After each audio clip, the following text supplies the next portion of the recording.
पाकिस्तान की अवाम वफाक के जो इश्यूज़ है, जो हाइपर पार्टिज़न नफ़रत की सियासत है, वो इसमें इतना दिलचस्पी नहीं रखते। हमारे इंफॉर्मेशन डिपार्टमेंट को भी हमारे अपने मसाइल का हल देना चाहिए, ना कि ये इमरान क्या कर रहा है, नहीं कर रहा है, हमें क्या फ़र्क पड़ता। उसका अपना केसेस है, अपना केसेस का मुकाबला करें। हमारी नज़र में ये मुत्तफ़ाक़ अमल है। बानी पीटीआई जेल में बैठकर क्या कर रहे हैं हमें फ़र्क नहीं पड़ता, उन पर केसेस मकाफात अमल हैं, मुकदमात का कानूनी तौर पर सामना करें। Chairman peoples party Bilawal Bhutto का वज़ीर आला सिंध को अपने वज़रा पर सख्ती करने का भी मशवरा। कहा करप्शन को बहाना बनाकर सियासतदानों की किरदार कशी की जाती है।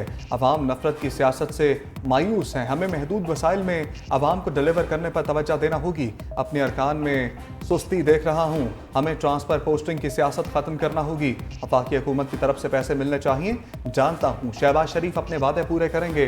गरीब अवाम को सोलर के जरिए सस्ती बिजली फराहम करने का वादा भी दोहरा दिया।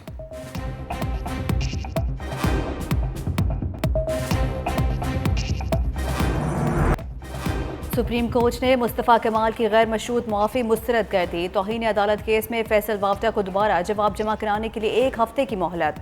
दौरान समाअत चीफ जस्टिस ने फ़ारूक नसीम से पूछा कि आपके मौक्किल ने तौहीन की। फ़ारूक नसीम ने जवाब दिया, मुस्तफ़ा कमाल ने तौहीन नहीं की। अदालत गैर मशरूत मुआफ़ी कबूल करते हुए तौहीन अदालत की कार्रवाई ख़त्म कर दे। चीफ जस्टिस ने कहा, जब तौहीन नहीं की तो गैर मशरूत मुआफ़ी क्यों मांग रहे हैं? अरकान पार्लियामेंट का हक नहीं कि वो दूसरे आइनी अदारे पर तनकीद करे। चीफ जस्टिस ने फैसल वाफ्ता से कहा, आप तो सेनेटर हैं, सेनेट तो ऐवान बाला होता है, वहाँ ज़्यादा सुलझे हुए लोग होते हैं। इस्तफसार किया, फैसल वाफ्ता मुआफ़ी मांग रहे हैं या नहीं? वकील ने जवाब दिया, मुशावरत के बाद अदालत को आगाह करेंगे।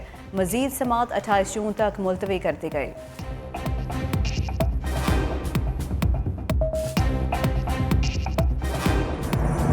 इदारे के अंदर सुप्रीम कोर्ट के अंदर आए हैं, आपने उसके वकार को, उसकी इज्जत के तहत ऑनेस्ट जजेस हैं। देखिए, मैंने तो आपके वहाँ पहले भी कहा है कि ऑनरेबल का लफ्ज़ भी मैं उसके आगे लगाऊंगा जिसको मैं समझूंगा ऑनरेबल। तो इनके लिए तो मैं इनकी अपॉइंटमेंट से पहले बात करता था। आप ईमानदार आदमी के आगे हम पेश हुए, उनका जज जो है, बेंच जो है, वो भी ऑनरेबल है हमारे लिए।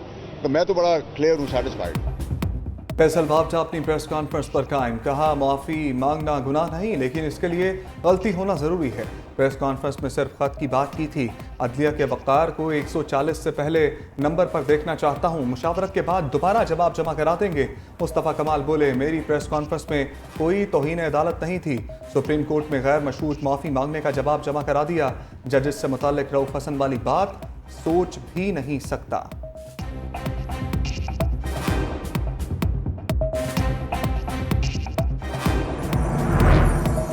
तौहीन में इस प्रेस कॉन्फ्रेंस नशर करने पर तमाम टीवी चैनल्स को भी शोकाज नोटिस जारी। 2 हफ्तों में जवाब तलब कर लिया गया।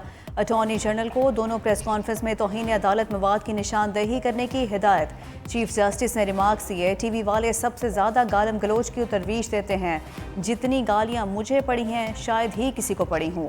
चीफ जस्टिस काजी फायजीसा के पैमरा नोटिफिकेशन के मुतालिक भी रिमार्क्स। कहा, पैमरा ने अजीब कानून बना दिया है कि अदालती कार्रवाई रिपोर्ट नहीं होगी, ये ज़्यादती है। कार्रवाई क्यों रिपोर्ट नहीं होगी? पैमरा से नोटिफिकेशन पर जवाब तलब कर लिया गया।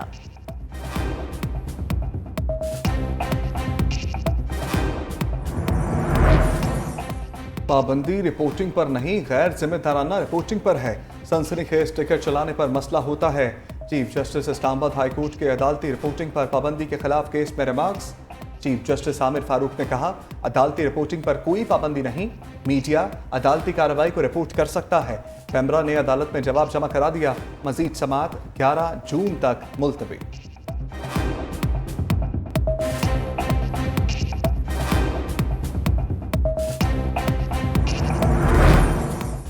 बानी पीटीआई आम मुजरिम या कैदी नहीं, इलेक्शन से साबित हो गया उनके लाखों सपोर्टर्स हैं।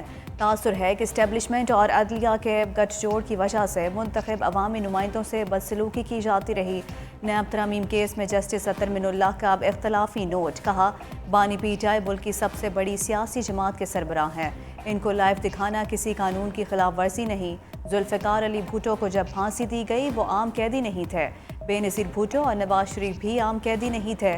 साबिक वज़ीर आज़म के खिलाफ नैब इख्तियार का गलत इस्तेमाल करता रहा। बानी पीटीआई ने साबिक army chief general Qamar Javed Bajwa को एक इंटरव्यू में सुपर किंग करार दिया। नवाज शरीफ ने कहा पार्लियामेंट को कोई और चला रहा था। कमर जावेद बाजवा ने उनके बयानात की तस्दीक भी की, अपने अदारे की सियासत में मुदाखलत को तस्लीम किया। महादराई नहीं है, ये अपना हक है और महादराई की तरफ तो ये लेके जा रहे हैं। अगर हक नहीं दोगे, हमारे वाजिबात भी नहीं दे रहे हो, हमारा जो रूटीन का जो हमारा अपना हक है, हमारा एनएफसी शेयर है, हमारा मर्जर डिस्ट्रिक्ट के साथ जो कमिटमेंट है, वो सारी चीज़ें ये नहीं करेंगे और फिर ये कहेंगे कि जी सूबा चलाना हमारे लिए कोई मसला नहीं है। इंशाल्लाह हम अपना सूबा चला भी रहे हैं, बेहतरीन से तरीके से चला रहे हैं और इनसे बेसिकली मुल्क नहीं चल रहा। लेकिन ये आप देखें कि इमरान खान के टाइम में इन्हीं वसाइल के साथ बिजली का क्या रेट था, 16 रुपए, आज 65 रुपए से महंगी करके लोगों को नहीं मिल रही। पैसा कहाँ जा रहा है? वज़ीर आला KP अली अमीन गंडापुर एक बार फिर वफाक पर चढ़ दौड़े। कहा सूबे के मंसूबों पर वफाक की कटौती नामंजूर, माजराई नहीं कर रहे, अपना हक मांग रहे हैं। कटौती बहाल नहीं की तो दमादम मस्त कलंदर के लिए तैयार हो जाएं। बानी PTI के दौर में बिजली की कीमत 16 रुपये फ़ी यूनिट थी, आज 64 रुपये फ़ी यूनिट है। ये गैस महंगी कर रहे हैं, पैसा कहाँ जा रहा है? गवर्नर KP की कोई हैसियत नहीं, वफाकी हुकूमत को सियासी शहीद नहीं बनने देंगे।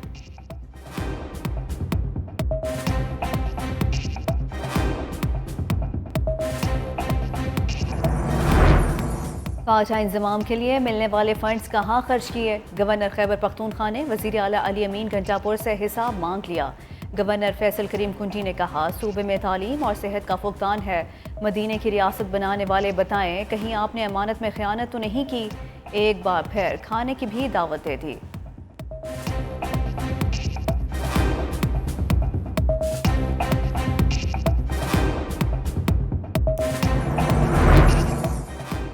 मफरूर हमाद अजहर का अचानक इस्लामाबाद में ज़ाहिर होना पार्टी पर भारी पड़ गया। वफाकी पुलिस का PTI रहनुमाओं के खिलाफ शिकंजा सख्त करने का फैसला। इस्लामाबाद में बानी PTI और दीगर रहनुमाओं के खिलाफ दर्ज मुकदमात की फहरिस्त तैयार। PTI रहनुमाओं को जमानत न होने वाले मुकदमात में गिरफ्तार करने की तैयारियां भी शुरू कर दी गई।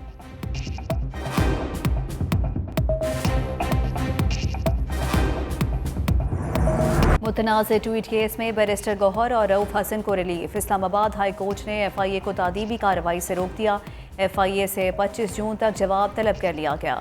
रऊफ हसन और बैरिस्टर गौहर को FIA के सामने पेश और बयान रिकॉर्ड कराने की भी हदायत कर दी गई। दोनों ने FIA को बयान कलमबंद करा दिया। अपोजिशन लीडर उमर अयूब ने FIA से महमूद उर रहमान कमीशन रिपोर्ट की नकल मांग ली। FIA नोटिस को पार्लियामान में उठाने का भी ऐलान कर दिया। मीडिया से गुफ्तगू में बैरिस्टर गौहर ने कहा महमूद उर रहमान कमीशन रिपोर्ट डीक्लासिफाइड हो चुकी थी, FIA ने दोबारा बुलाया तो फिर जाएंगे, अवाम का मैंडेट चोरी नहीं होना चाहिए।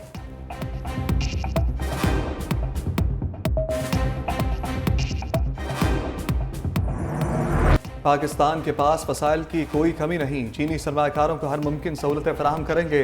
वज़ीर-ए-आज़म शहबाज शरीफ का दौरा चीन में सरमाकारों से खिताब, तकरीबात में शिरकत, वफाहमती याददाश्तों पर भी दस्तखत। वज़ीर-ए-आज़म ने कहा पाकिस्तान में सरमाकारी में आसानी के लिए बिजनेस कौंसिल कायम की गई, हमें माजी को पीछे छोड़कर आगे बढ़ना चाहिए। चीनी कंपनी के चेयरमैन की मोबाइल फ़ोन बनाने के यूनिट में सरमाकारी बढ़ाने पर दिलचस्पी का इजहार। इलेक्ट्रिक बाइक्स, जदीद ज़राअत और फिनटेक में सरमाकारी में भी दिलचस्पी। डिप्टी वज़ीर-ए-आज़म इसहाक डार और वफाकी वज़ीर ख़ज़ाना मोहम्मद औरंगज़ेब ने सरमाकारी के वसी मौक़े की निशानदही की।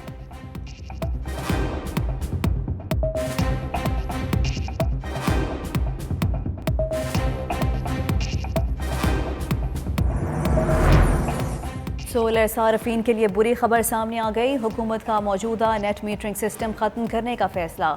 सोलर सिस्टम नस्ब करने वाले सार्फिन पर माहाना फिक्स चार्जेस आयद होंगे। नेट मीटरिंग रेगुलेशन में तरमीम और अलग टैरिफ कैटेगरी मुतारिफ कराई जाएगी। हुकूमत का सऊदी अरब के सरमायाकारों के साथ 600 मेगावाट का सोलर पावर प्लांट लगाने का मंसूबा। वज़ीर आज़म की सोलर बिजली की खरीदारी और फरोख्त के 2 अलग अलग निर्ख तैयार करने की हिदायत। पावर डिवीजन ने नेट मीटरिंग सिस्टम ख़त्म करने की तरदीद कर दी।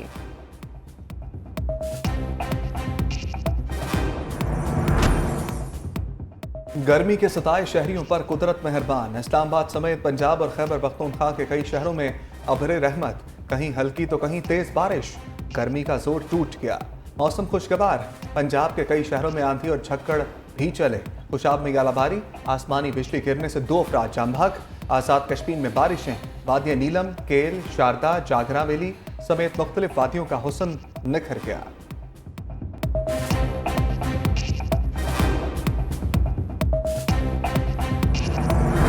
पंजाब में प्लास्टिक बैग्स पर पाबंदी लग गई। खिलाफ वर्जी पर सख्त सजा होगी। होटल्स, रेस्टोरेंट्स और फूड पॉइंट्स पर प्लास्टिक बैग्स में खाना देने पर पाबंदी। सरकारी दफातर में प्लास्टिक की बोतलें भी इस्तेमाल नहीं हो सकेंगी। सीनियर सूबाई वजीर मरियम औरंगजेब कहती हैं, अवाम को अपना माइंडसेट तब्दील करना होगा। हमारा प्लास्टिक बैग ना खरीदें तो इसकी गैर कानूनी प्रोडक्शन खत्म हो जाएगी।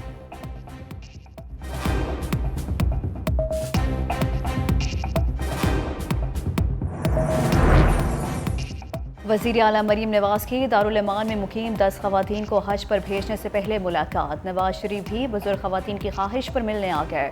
हज पर जाने वाली खवातीन का वज़ीर आला मरीम नवाज और नवाज शरीफ से इजहार तशक्कुर। बुजुर्ग खातून ज़ीनत बीबी आबीदा हो गई। नवाज शरीफ ने कहा, गरीब का अच्छा वक्त आ गया है। हमारी हुकूमत को ख़त्म ना किया जाता तो गुर्बत और बेरोज़गारी ख़त्म हो जाती। मरीम नवाज की तमाम खवातीन से पाकिस्तान के लिए ढेरों दुआएं करने की अपील। वज़ीर आला मरीम नवाज से थैलेसीमिया के मरीज़ बच्चे की मुलाकात। वज़ीर आला मरीम नवाज ने मोहम्मद रिजवान को 5 लाख रुपए का इमदादी चेक भी दिया। घर की ख्वाहिश पूरी करने का भी वादा कर लिया।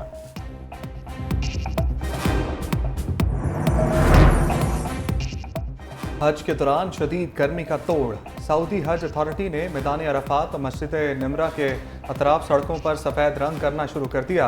दर्जा हरारत में 20 डिग्री कमी का इम्कान। आज़मीन को कैफीन और चीनी वाली मशरूबात के इस्तेमाल से गुरेज की हदायत। पानी ज़्यादा पीने और मास्क, छतरी और धूप की ऐनक इस्तेमाल करने का भी कहा गया।